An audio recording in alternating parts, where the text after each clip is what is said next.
आम्ही हिंदू भोळे आहोत पण मूर्ख नाही असं ठणकावत उद्धव ठाकरेंनी रामरक्षा आंदोलनाला सुरुवात केली।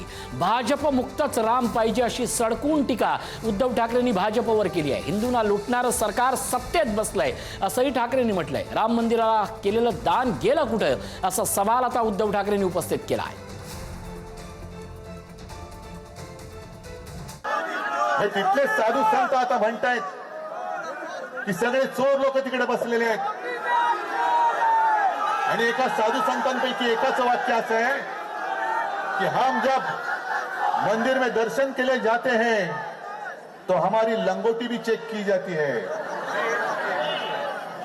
म्हणजे साधू संतांशी तुम्ही असं वागताय आणि करोडो रुपयाचा माल हपापाचा माल गपापा करतायत। जो कष्टकरी हिंदू आहे, साधा भोळा हिंदू आहे, जो नवस बोलतो, श्रद्धेने तिकडे जातो आणि फुलना फुलाची पाकळी म्हणून आपल्या कमाईतले कष्टाच्या पैशातले एक पैसा तर एक पैसा, 2 रुपये तर 2 रुपये तिकडे देतो, हे तुम्ही गायब करता आहात। लाज वाटली पाहिजे या लोकांना हिंदू म्हणून घ्यायची।